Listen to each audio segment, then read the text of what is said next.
Assalamualaikum warahmatullahi wabarakatuh. Pada presentasi ini saya akan menjelaskan tentang ide rancangan usaha yang berjudul Nusantara Smart Ocean Export Logistik atau yang disingkat dengan NCL. Usaha ini merupakan konsep jasa logistik maritim berbasis digital yang dirancang untuk membantu UMKM Indonesia dalam melakukan kegiatan ekspor.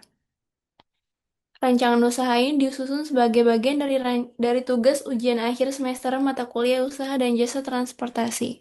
Saya Fatih Alisa Sultan dengan NIM belakang 33.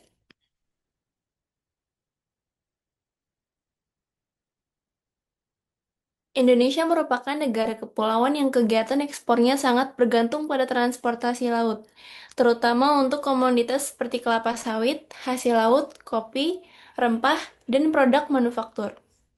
Namun, biaya logistik nasional masih tergolong tinggi dan menjadi salah satu penyebab rendahnya daya saing produk ekspor. UMKM sebagai pelaku usaha terbesar sering mengalami hambatan berupa skala pengiriman kecil dan proses dokumen ekspor yang rumit.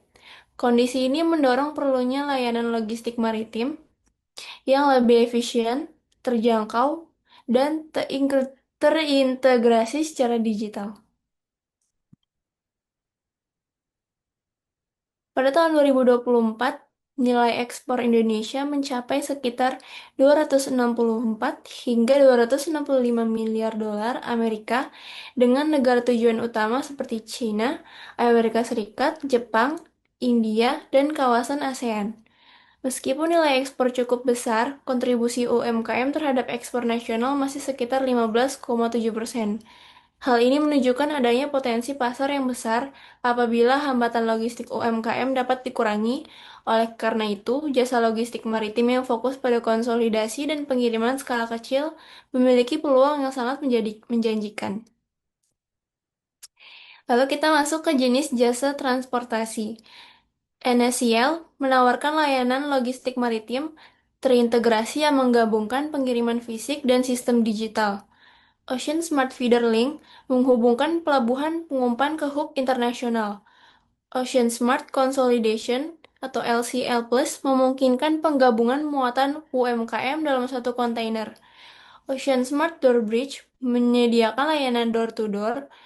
Ocean Smart Ecosystems Hub memfasilitasi pengurusan dokumen ekspor secara digital, sedangkan Ocean Smart Green Cold Chain ditunjukkan untuk produk sensitif seperti hasil laut dan makanan olahan.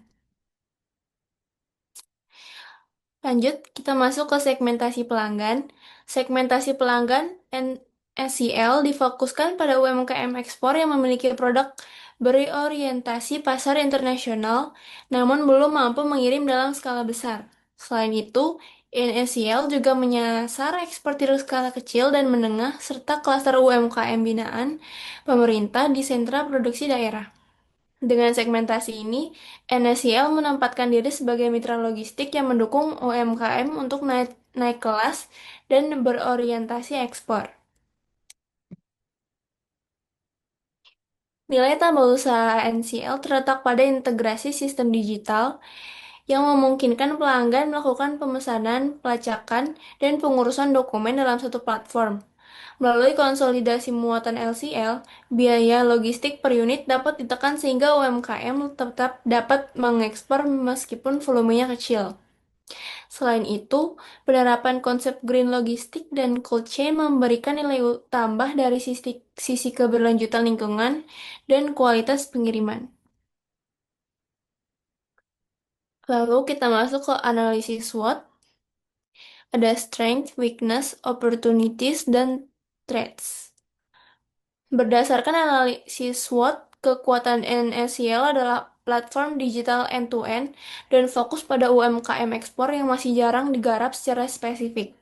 Kelemahan NSCL terletak pada ketergantungan terhadap mitra operasional serta brand awareness yang masih rendah. Peluang usaha berasal dari dukungan pemerintah terhadap ekspor UMKM dan tren digital logistik. Adapun ancaman meliputi persaingan industri logistik yang ketat serta fluktuasi tarif freight dan risiko transportasi laut. Lalu ada skema pembiayaan dan kemitraan. NSCL menerapkan model usaha asset light dengan tidak memiliki kapal maupun armada truk sendiri. Modal awal sebesar 750 juta rupiah digunakan untuk pengembangan sistem, kantor, dan sumber daya manusia. Operasional harian didukung oleh kredit modal kerja sebesar 100,5 miliar rupiah. Untuk menjalankan layanan, NSCL membangun kemitraan dengan pelayaran, operator CFS, perusahaan tracking, agen luar negeri, serta klaster UMKM. Lalu kita masuk ke slide selanjutnya yaitu estimasi investasi dan biaya. Investasi awal, NSCL dialokasikan untuk pengembangan platform digital sebesar 300 juta rupiah. Sewa kantor dan CFS sebesar 200 juta rupiah, serta pembiayaan SDM awal sebesar 250 juta rupiah. Biaya operasional tetap diperkirakan sekitar 936 juta rupiah per tahun, dengan target volume pengiriman sekitar 400 TEU per tahun. Struktur biaya ini dinilai realistis untuk mendukung keberlanjutan usaha. Lalu kita masuk ke bagian terakhir yaitu strategi keberlanjutan dan penutup. Dalam jangka panjang, NSCL menerapkan strategi keberlanjutan melalui optimalisasi konsolidasi muatan untuk mengurangi emisi digitalisasi dokumen, untuk mengurangi penggunaan kertas, serta pemberdayaan UMKM dan mitra logistik lokal. Dengan konsep tersebut, NSCL diharapkan tidak hanya menjadi usaha jasa logistik, tetapi juga berkontribusi pada peningkatan ekspor UMKM dan daya saing ekonomi nasional.